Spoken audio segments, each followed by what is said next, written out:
Coucou Booktube, aujourd'hui on se retrouve pour une vidéo que je vous tease depuis le début de ma chaîne et qui est mon top 10 de mes livres favoris de tous les temps. Voilà, alors j'ai deux piles, j'en ai une juste ici, vous la voyez pas, il y en a une autre là. Je pense pas vous faire le résumé de chacun des livres, mais vous dire globalement peut-être de quoi ça parle ou les raisons pour lesquelles vous devriez lire ces livres ou non.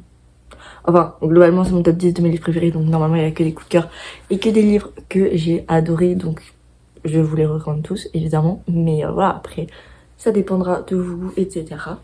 Mais voilà, je vous propose de commencer sans plus tarder. Alors, à la 10e position, nous avons Absolu tome 1 de Margot de Seine. Alors, vous allez voir que pour certains, j'ai mis toute la saga, et d'autres, j'ai mis juste un tome. Là, j'ai mis juste un tome parce que j'ai lu le tome 2. Mais j'ai largement préféré le tome 1.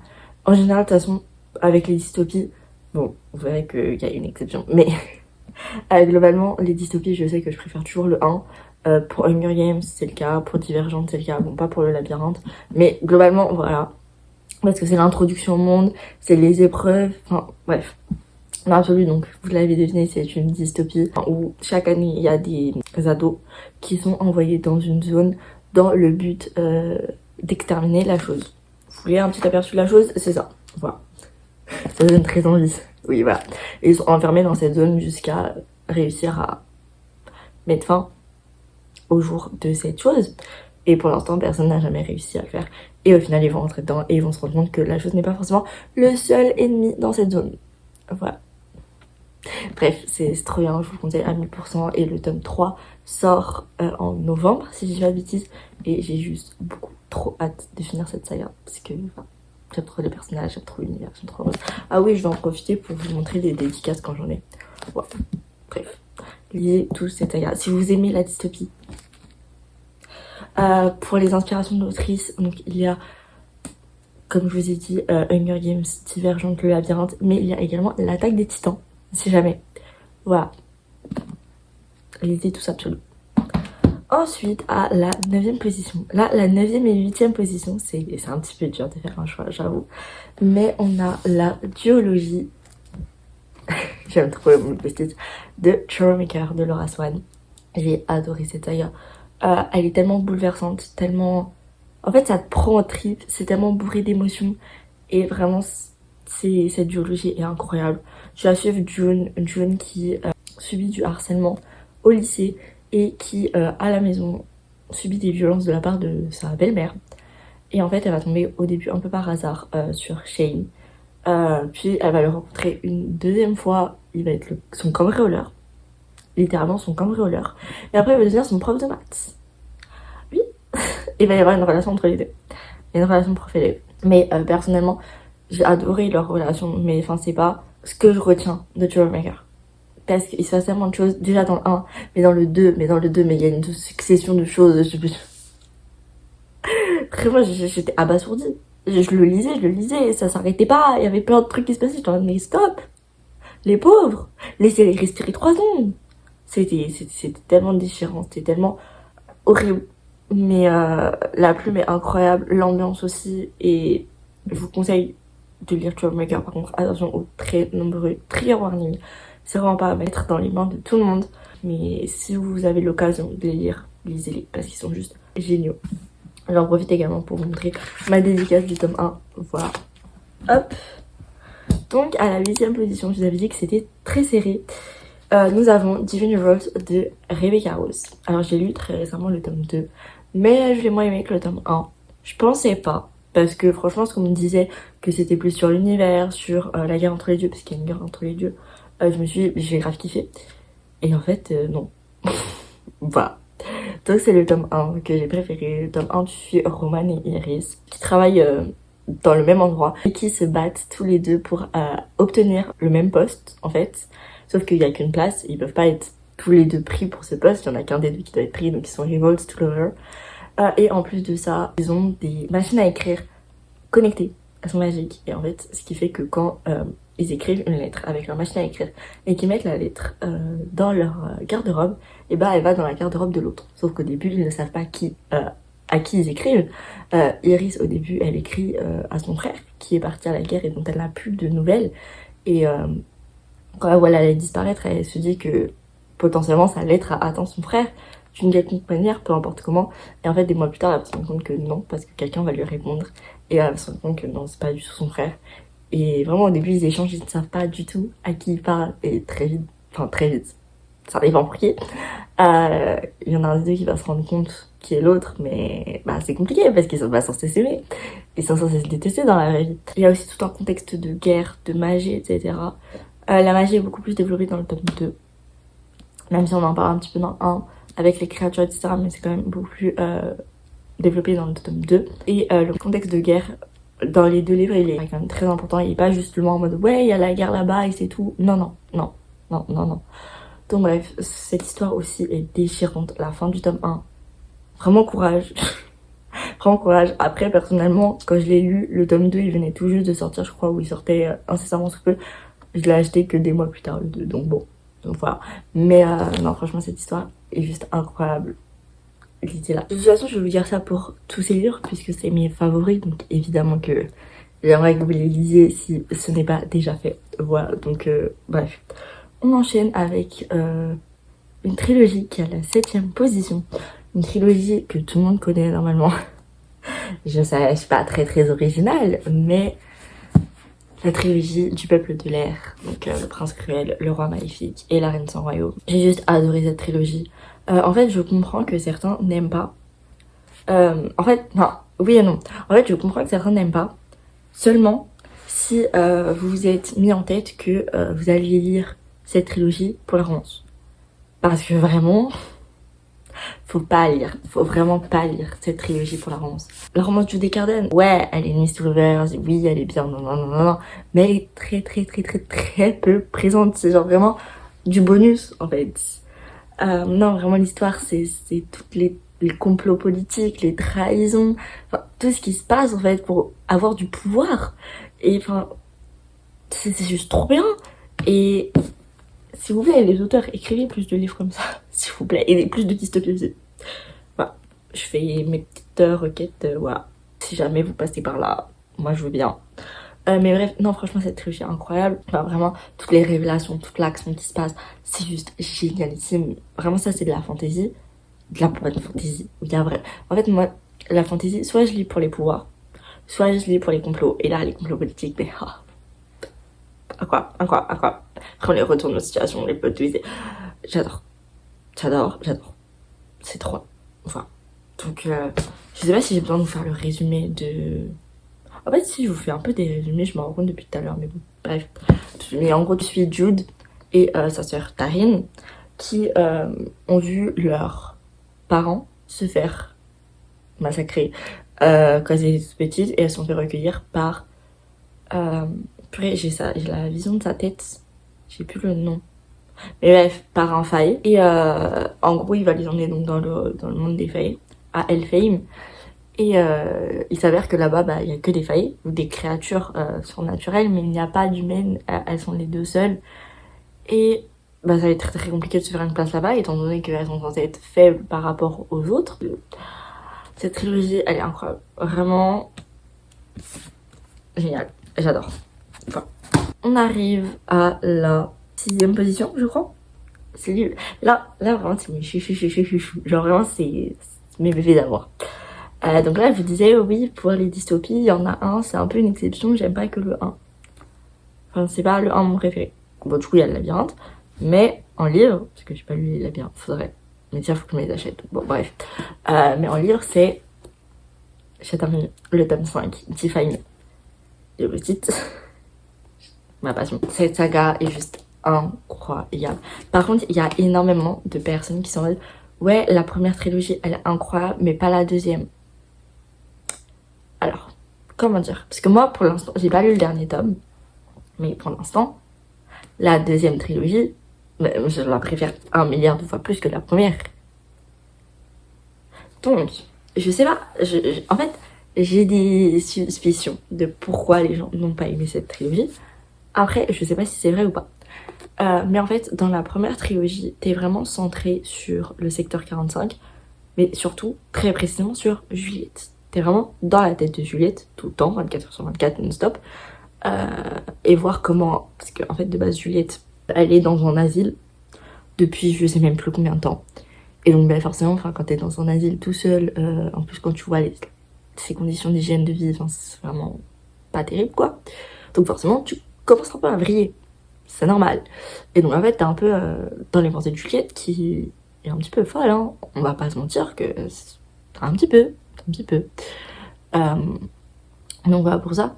Et en fait, tu vas vraiment voir comment Juliette va changer, va évoluer, va s'endurcir. Et son évolution est juste phénoménale, j'adore. Et puis bref, dans cette cellule, elle va avoir un compagnon de cellule qui s'appelle Adam. Il va y avoir plein de choses qui vont se passer. Elle va sortir de la cellule, elle va rencontrer d'autres personnes. Elle va se dire, il est où Aaron?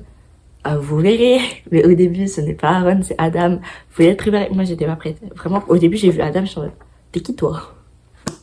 Maintenant, je sais qui il est. Mais voilà, ouais. Donc, vous attendez pas à voir Aaron de suite. Aaron, c'est vraiment, à la limite, à la fin du 1, si vous connaissez le nom de famille de Aaron, ils sont dans le tome 2. Et après, dans le tome 3. Le tome 3, c'est vraiment le tome d'Aaron, tu vois. Bref. En fait, la première trilogie, c'est vraiment concentrée sur Juliette, mais sur sa romance aussi. Alors que le tome 2, la romance est faite. À la limite, il y a la romance de Kenji. Et ça, oh mes chouchous, voilà, je suis désolée, je suis team Kenji. Je sais même pas pourquoi je m'excuse en fait, bref. Et la romance de Kenji, c'est incroyable, je l'aime trop. Mais c'est surtout que en fait, t'es beaucoup plus dans le monde dystopique. Comment fonctionne le monde, quels sont les enjeux, quelles sont les règles. Enfin, tu peux pas tout faire, tu peux pas faire n'importe quoi. T'as des codes, enfin, bref, c'est un régime totalitaire, tu peux pas faire n'importe quoi. Bref, comment ça fonctionne, qui sont les autres personnes, enfin, bref, là en fait au début t'étais vraiment au secteur 45. Secteur 45 c'est un petit bout de l'Amérique du Nord il me semble. Mais là, dans la deuxième trilogie, on est au niveau mondial, au niveau global, tout le globe, tous les continents. Et bref, ça j'aime trop, j'adore. Voilà, parce qu'en fait, moi vraiment, à chaque fois ce qui me manque dans les dystopies, c'est voir, parce que ok, dans ce pays c'est comme ça. Mais il en est quoi des autres pays, des autres continents? Est-ce que c'est pareil? Est-ce que c'est différent? En quoi c'est différent? Pourquoi? Qu'est-ce qui s'est passé? J'ai trop de questions à chaque fois. Et là, du coup, on sait. Ça fait chier trop. Bref. Et cette trilogie est beaucoup plus centrée sur la dystopie, sur le monde dans lequel ils évoluent. Comment mettre fin à tout ça. Enfin, vraiment, voilà. Et j'adore. Et d'autant plus, en fait, je pense que aussi ce qui a énervé les gens, c'est que par exemple dans le tome 4, enfin après c'est peut-être juste moi, hein, mais dans le tome 4, Aaron, je ne peux pas me le piffrer. Je peux pas. Je peux pas. Non, je peux pas. C'est pas possible. Non, on peut pas s'entendre. Non, loin de moi. Voilà. En fait, Aaron, dans le 1, bof. Dans le 2, bof aussi. Dans le 3, je l'adore. On comprend tout, les tenants, les aboutissants et tout, je l'aime trop. Ok. Le 4, il m'a saoulé. Je pouvais pas me le blairer. Après, le 5, c'était mieux. Mais en fait, le 5, c'est... En fait, lié à la fin du 4, je peux rien vous dire, mais bref. Et en fait, donc du coup, forcément, ça annule tout ce qu'il y avait dans le 4. Mais en fait, non, moi je suis pas d'accord. Ça n'excuse rien. Tu vas dire juste, ouais, on passe comme ça. Non. Bref. Et les révélations. Parce qu'en fait, ce que j'attends dans les dystopies, c'est les plot twists. Les plot twists. Dans la première trilogie, il y en a, ok. Il y en a. Mais là, c'est pas vrai. C'est pas vrai. J'adore, je valide. Lisez tout ça, voilà. Et si jamais vous avez la flemme de les acheter en français parce qu'ils sont chers, ils sont beaux mais ils sont chers, en anglais ça passe très bien. Si vous voulez une première lecture en anglais, j'adore. Voilà. Bref, mais sur ce, le tome 5, c'est le meilleur. En tout cas pour l'instant. Voilà, c'est trop bon. Bébé. Faut que je lise le dernier, mais j'ai pas envie. Mais, on a appris qu'il y aurait une nouvelle saga dans le même univers qui se passe 10 ans après le dernier tome et j'ai trop hâte parce que c'est sur James qui est le frère de Adam et je l'aime trop. James il a 11 ans dans la saga principale, en tout cas vers la fin, peut-être avant il en est à 10, je sais plus, mais bref, là il va en avoir 21. J'ai si hâte. Bref, on passe à mon top 5 les gars. 5e position, Ashes for Sky 2. J'ai même pas dit les auteurs depuis le début. Bon, désolée. Mais là, du coup, c'est de Norman et Mathieu Guibé. Désolée si je parle un peu bizarrement, mais je suis un petit peu enrhumée. Vous m'excuserez. Voilà, je fais au mieux. Du coup, lui aussi, j'ai pu le faire. Dédicacé. Bref, je suis dans l'attente. Mais du coup, Ashistory for the Sky, je saurais pas comment vous résumer cette saga. Je peux juste vous dire que c'est une romance sad end. Voilà, je pense que je peux pas beaucoup plus vous en dire. Il y a énormément de traumatismes, il y a énormément de choses qui se passent qui sont très dures. Et c'est vrai de prendre au trip. Et à la fin, tu pleures. Clairement, mais même pas qu'à la fin. Vraiment, ce livre, enfin, ce tome, j'ai énormément pleuré. Ce tome, il m'a bouleversé. C'était juste incroyable. Voilà, je peux pas vous en dire plus. Mais si vous l'avez lu, vous savez, je les adore. Voilà, ils ont mon cœur. C'est tout. Il faut que j'ai Just Wanna Be a Brother parce que je pense que je vais préférer à She's for Sky. Mais plus tard. Mais le 2, c'est mon préféré. Voilà. C'est pas le 1. Parce que. Bah, le 2, en fait. Voilà. C'est tout. Donc, il m'en reste 4. Attendez, je rapproche les livres de moi. Hop, alors, à la 4e position, nous avons Nos âmes tourmentées de Morgane Moncomble. Ce livre est juste phénoménal. Encore une fois, il est triste. Je crois que j'aime bien les livres tristes au final. Peut-être que j'aime bien pleurer au final. Peut-être. Qui sait? Parce que très récemment, j'ai vu Les Labyrinthes. Le 3e film, c'est devenu mon préféré. J'ai jamais autant pleuré pour un film. Je pense que j'aime pleurer, hein. Parce que là, c'est pas des larmes de joie, hein. C'est des larmes de tristesse, Ouais, j'étais au bout de ma vie. Bref. Du coup, Mes âmes tourmentées. Ouais, bah j'ai pleuré hein, aussi, hein. C'est bouleversant, c'est triste as fuck, c'est dur. C'est vraiment très très dur. Ce que vit Azali, enfin, je sais même pas si c'est dans le résumé. Non. En gros, ouais, ça annonce juste la romance avec son voisin. Mais enfin, en fait, pour moi, c'est pas ce qu'il y a à retenir dans Nos âmes tourmentées, encore une fois. C'est pas la romance, c'est le vécu d'Azalée, comment elle s'en sort, comment elle vit après ça, les hauts, les bas, euh, son combat en fait permanent contre ses démons en fait. Et enfin, c'est juste tellement poignant, tellement dur à lire et incroyablement bien écrit.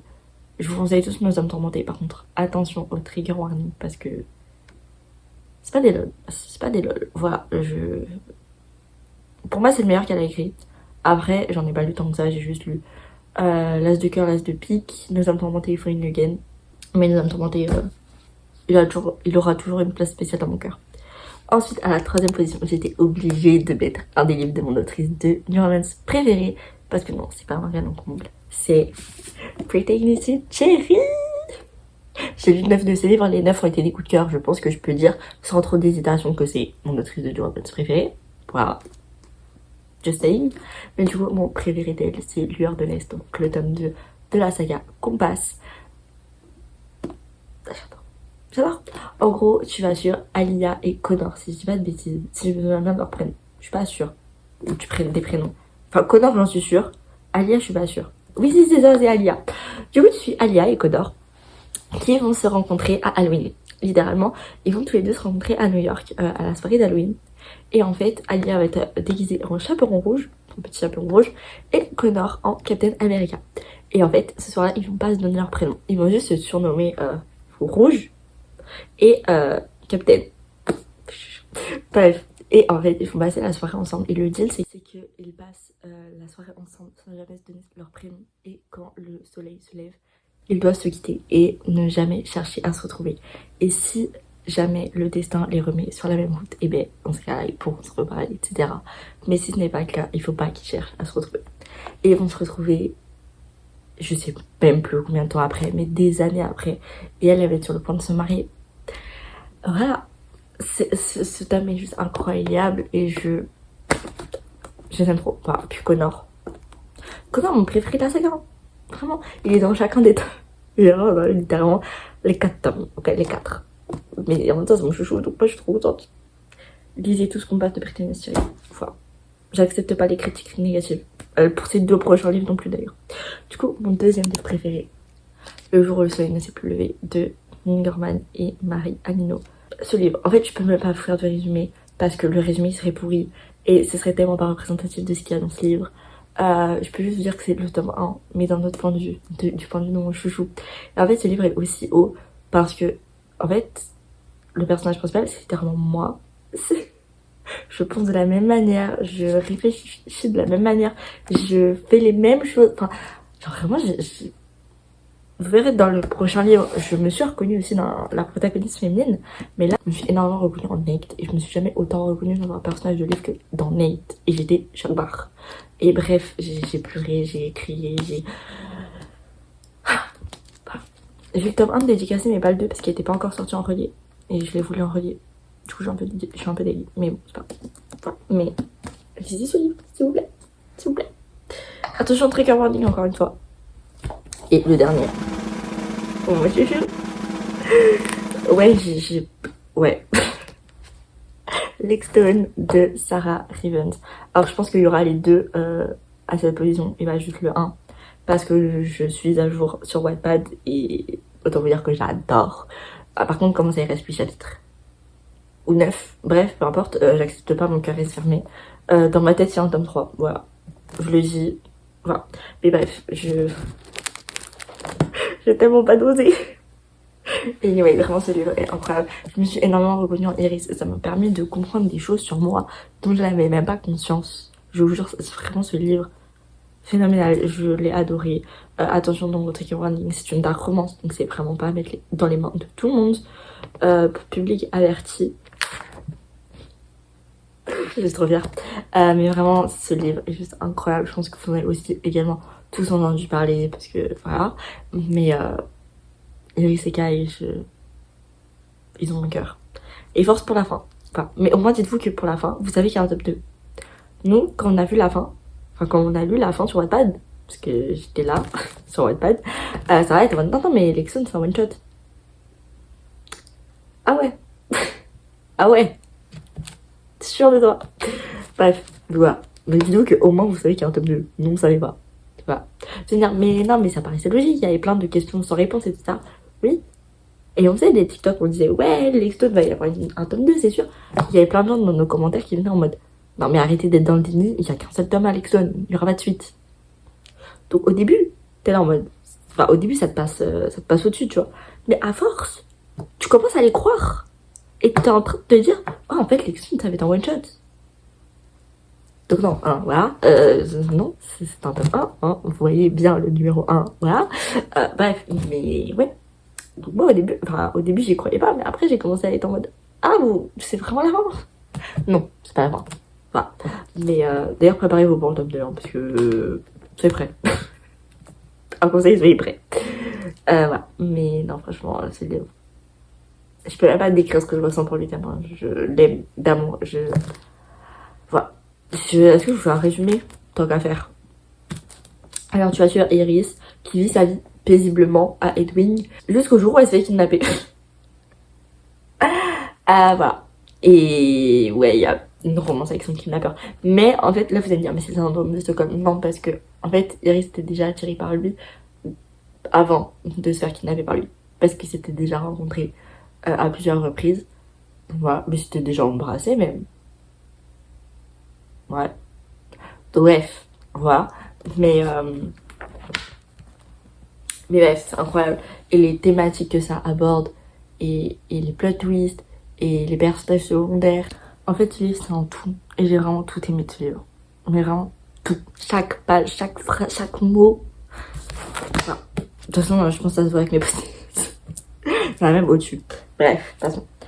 Du coup, voilà. C'était mon top 10 de mes livres préférés. N'hésitez pas, vous, à me dire dans les commentaires quel est votre livre préféré. Et si jamais vous avez lu certains de ces livres et que vous avez aimé, n'hésitez pas à le mentionner également en commentaire. Sur ce, je vous fais des bisous et je vous dis à la semaine prochaine, samedi 18h, pour une prochaine vidéo. Bisous!